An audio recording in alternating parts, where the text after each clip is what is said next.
ada akun YouTube, Facebook atau lain-lain, itu kita hasil ekspornya yang mulia. Jadi itu bukti digital. Nah, dalam hal ini saudara mendapat nggak bukti digital dari akun YouTube milik terdakwa atau dari yang lainnya?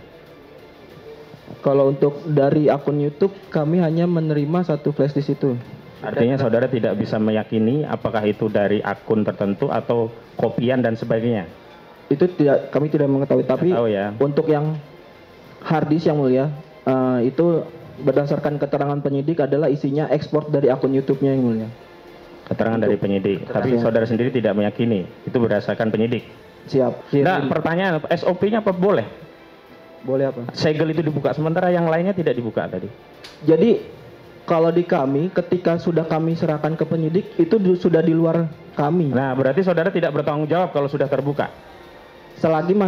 Selagi ketika mungkin hasilnya itu sama dengan di sini, berarti tidak ada pertanyaan perubahan. Saya yang saudara tanggung jawab, itu yang sudah terbuka atau yang masih tersegel?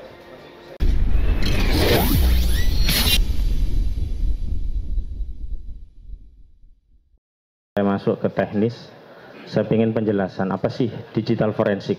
Mengingat ada digital secara umum, ada juga forensik, apa perbedaannya? Suaranya, Mik. Siap. Untuk yang berdasarkan sepengetahuan saya, digital forensik itu salah satu cabang forensik untuk mengumpulkan, menemukan, menganalisa bukti digital dari barang bukti elektronik, seperti itu.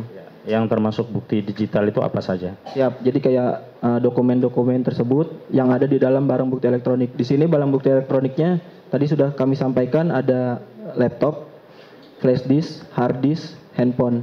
Itu barang bukti elektronik. Sedangkan bukti elektroniknya itu di dalamnya, seperti mungkin yang dituangkan dalam berita. Iya, betul yang mulia. Isinya seperti itu. Di luar itu misalnya akun-akun atau platform sosial media, apakah juga termasuk bukti digital forensik seperti platform Facebook, Twitter, YouTube, dan yang lainnya? Ketika ada akun YouTube, Facebook atau lain-lain, itu kita hasil ekspornya yang mulia. Jadi itu bukti digital. Nah, dalam hal ini saudara mendapat nggak bukti digital dari akun YouTube milik terdakwa atau dari yang lainnya? Kalau untuk dari akun YouTube, kami hanya menerima satu flash disk itu. Artinya saudara tidak bisa meyakini apakah itu dari akun tertentu atau kopian dan sebagainya? Itu kami tidak mengetahui. Tapi ya. Untuk yang hard disk yang mulia, itu berdasarkan keterangan penyidik adalah isinya ekspor dari akun YouTube-nya yang mulia. Keterangan dari penyidik. Tapi saudara sendiri tidak meyakini. Itu berdasarkan penyidik. Siap. Karena saudara uji sendiri enggak itu keterangan dari penyidik? Gini, kami baca dari berita berkas administrasinya. Jadi ya, di situ saudara uji tidak keadaan itu benar-benar bersumber dari akun YouTube tertentu? Dari hasil nama filenya itu bisa terlihat. Jadi mohon izin yang mulia. Jadi ketika memang sesuatu file yang diekspor dari platform itu akan ngebentuk file tagout yang mulia. Jadi di sini kayak kalau kita ekspor email, ekspor YouTube, ekspor Facebook, akan ngebentuk suatu file formatnya .zip. Baik. Seperti itu. Format itu apakah akan berubah ketika di-upload atau di-share melalui akun-akun yang lainnya? Jadi kalau format zip itu bundle-nya. Jadi bungkusannya itu seperti itu. Artinya kalau di-upload apakah bungkusan itu akan berubah atau sama hasilnya? Ketika diupload ke akun yang lain. Beda yang lain. Pasti yang akan diupload .zip-nya. Bundelnya. Artinya juga tidak bisa diketahui kalau sama-sama di-download hasilnya sama. Betul. Untuk sama itu kita ngecek dari hash value-nya. Iya, artinya apakah itu di hash value yang awal atau hash value itu sudah berpindah ke beberapa akun, isinya kan sama. Ketika hash value-nya sama, isinya sama. Baik. Jadi kan belum bisa spesifikasi asalnya dari mana. Saya lanjutkan. Tadi ada bukti menarik. Bukti tadi kan ada yang dokumen, bukti-bukti digital dalam bentuk komputer, handphone, dan sebagainya. Saya masih belum tahu peran dari iPhone dalam kasus pembuktian ini. Kalau yang lainnya paling tidak ada history, sehingga bisa terkait dengan perkara, ada akses. Nah, Peran iPhone itu di situ yang saudara periksa apa? Siap, mohon izin yang mulia menjawab. Jadi pada saat itu kan memang barang bukti yang kami lakukan pemeriksaan, yang kami terima dari penyidik, kami lakukan pencarian berdasarkan keyword-keyword yang menjadi perkara yang mulia. Jadi pada saat itu memang terhadap semua barang bukti kami lakukan pemeriksaan yang diserahkan penyidik. Jadi untuk handphone iPhone ya dari terdakwa Gus Nur ya itu. Kami menemukan akun-akun yang terhubung ke yang mulia. Ada akun Gmail, Apple ID, kemudian ada akun WhatsApp seperti akun itu terhubung dengan akun YouTube yang GN13 tadi. Akun YouTube-nya kan tadi Munjiat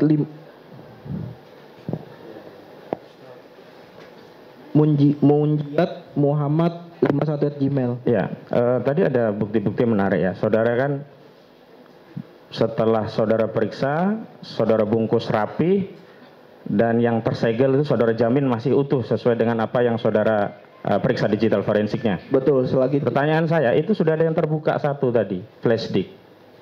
Flash disk itu yang membuka segelannya saudara atau siapa? Kami jadi pada saat kami melakukan penyerahan barang bukti itu masih tersegel semua. Tersegel. Nah pertanyaannya itu kan sudah terbuka satu. Saudara bagaimana bisa meyakini flash disk itu flash disk saudara atau sudah ditukar atau di copy paste? Bisa mungkin kalau seandainya kami lakukan pemeriksaan MD5-nya yang mulia seperti yang tadi kami sampaikan. Bukan mungkin, hari ini kan saudara tidak melakukan pemeriksaan itu dan faktanya bukti sudah dibuka bukan dalam konteks pembuktian. Sudah terbuka loh satu tadi. Flash itu hasil utama dari apa yang saudara periksa, saudara masukkan flash disk. Dan flash disk itu justru sudah terbuka. Dari mana kami bisa menjamin bukti itu otentik seperti hasil pemeriksaan yang saudara terangkan tadi? Kami boleh minta waktu yang mulia untuk kami coba jelaskan. Nah, pertanyaan SOP-nya apa boleh? Boleh apa? Segel itu dibuka, sementara yang lainnya tidak dibuka tadi. Jadi kalau di kami, ketika sudah kami serahkan ke penyidik, itu sudah di luar kami. Nah, berarti saudara tidak bertanggung jawab kalau sudah terbuka? Selagi ketika mungkin hasilnya itu sama dengan di sini, berarti tidak ada pertanyaan saya yang saudara tanggung jawab itu yang sudah terbuka atau yang masih tersegel? Baik, saya lanjutkan. Itu flash disk itu kan SanDisk merah itu ya. Saudara siapkan sendiri untuk kopi atau disita dari penyidik atau terdakwa? Diserahkan dari penyidik. Diserahkan dari penyidik, bukan disita dari terdakwa, saksi atau bagaimana? Kalau berdasarkan berita penyitaannya disita dari pelapor. Pelapor siapa namanya? Aduh, ada di Mindik. Dodo Bedowi. Kami lupa, Pak. Baik. Di hasil olahan saudara tadi disatukan dengan flash disk yang dari Dodo Bedowi tadi. Maksudnya? Nah, itu kan tadi ada flash disk satu, saudara periksa. Betul. Hasil analisisnya saudara masukkan lagi ke flash disk itu atau dituangkan BAP saja? Jadi seperti yang tadi kami sampaikan, ini flash disknya kami lakukan image.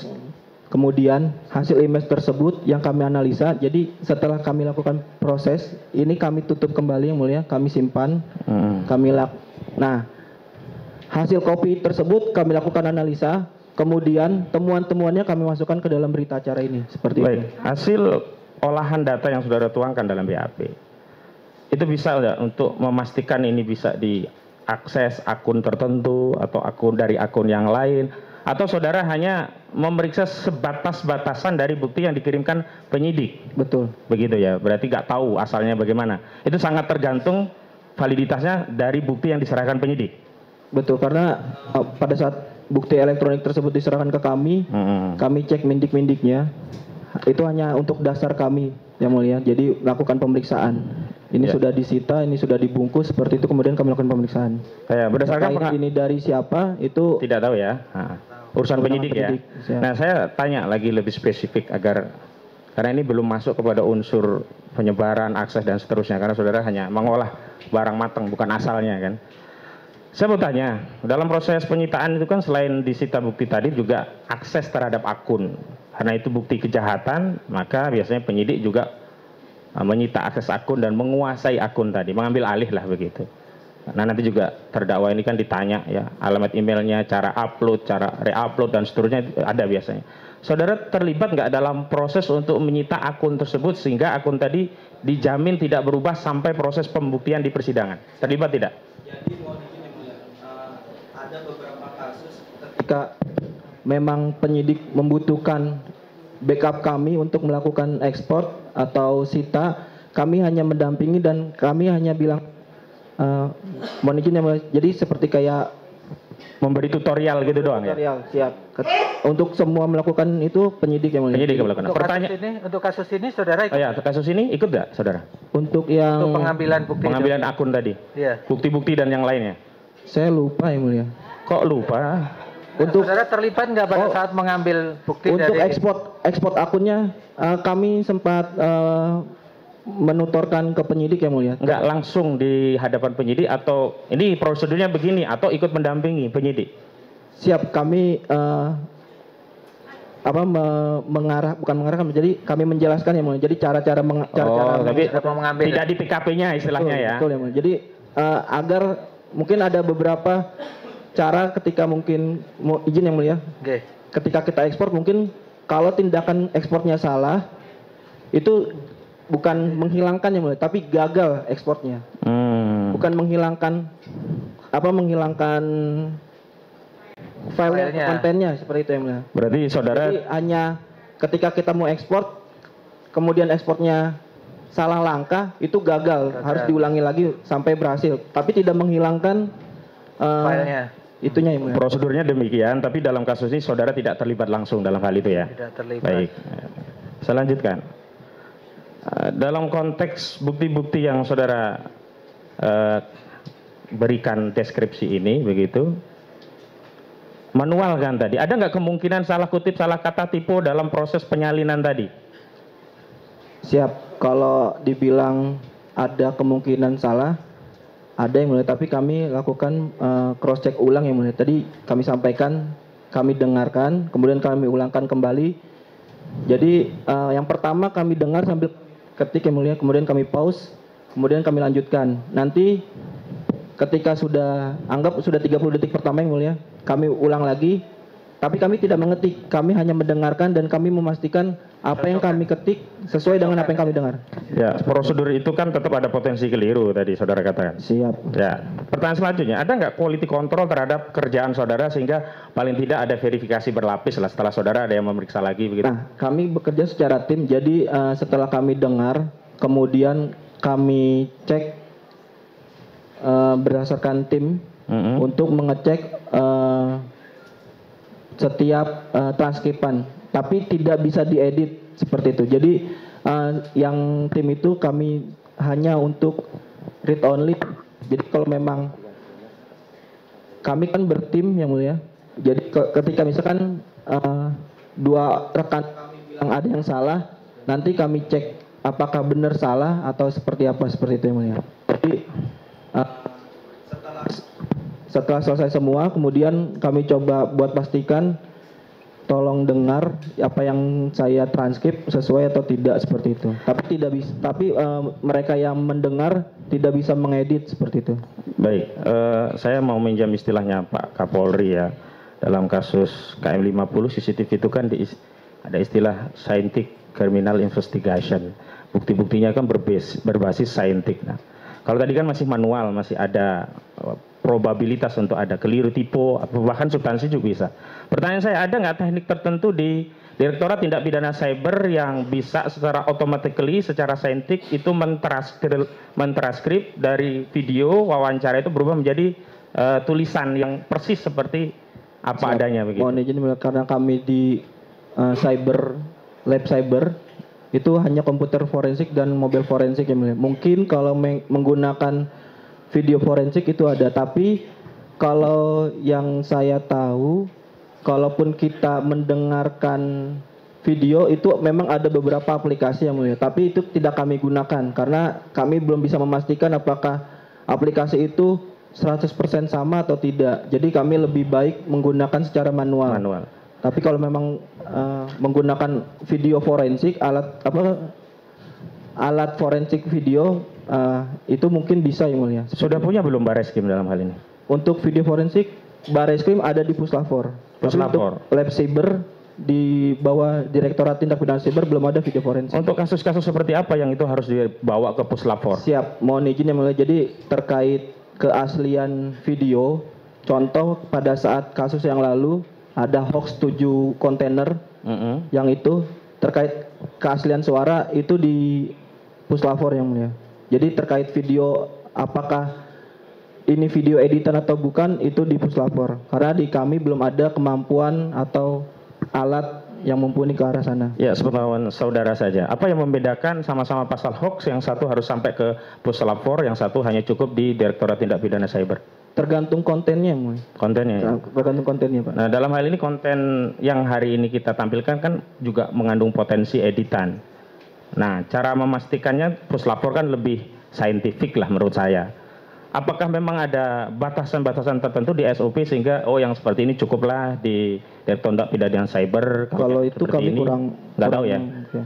Nggak tahu. Saudara hanya menjalankan tugas sesuai dengan apa yang diminta oleh penyidik begitu saja? Jadi saya sedikit menambahkan karena ini adanya di apa? Direktorat Pidana Cyber? Bukan, Pak. Jadi barang buktinya kan bukti digital ini adanya di flash disk yang mulia. Flash disk itu kami lakukan pemeriksaan secara komputer forensik. Jadi kami melakukan pemeriksaannya flash disknya yang mulia. Seperti itu. Mungkin kalau memang penyidik meminta ke kami untuk pemeriksaan berdasarkan videonya, itu bukan di kami. Tapi pada saat itu penyidik meminta ke kami flash disknya. Karena kalau flash disk kami terkait komputer forensik yang mulia. Jadi di kami bisa seperti itu. Baik, ini kan problemnya video ini rusak. Kami coba akses tidak bisa. Padahal di dakwaan ada URL dan URL itu tidak bisa diklik. Dan menurut pengakuan terdakwa ini kan sudah disita dan seterusnya. Pertanyaan kami, untuk memastikan bahwa URL tadi masih bisa berfungsi dan ada yang bertanggung jawab tentang kerusakan barang bukti karena URL tadi juga ditampilkan sebagai bukti. Apakah bisa penyidik dihadirkan untuk memastikan bahwa URL itu bisa diklik oleh penyidik yang pertama kali mengakses? Saya tidak tahu. Tidak tahu, baik. Dan terakhir, saya mau memastikan, dan ini memang saya hanya fokus unsur menyebarkan itu terbukti atau tidak. Saudara akses langsung akun GN13 tidak dalam pemeriksaan? Jadi kami melakukan analisa berdasarkan hasil ekspor akunnya. Pertanyaan saya ulang ya. Saudara periksa langsung akun GN13 tidak? Periksa langsung hasil ekspornya. Enggak, yang langsung bukan hasil ekspornya. Langsung kunjungi link tadi begitu. Izin ya mulia. Jadi kan kami melakukan pemeriksaannya tidak secara online ya mulia. Ah, berarti saudara hanya dari penyidik.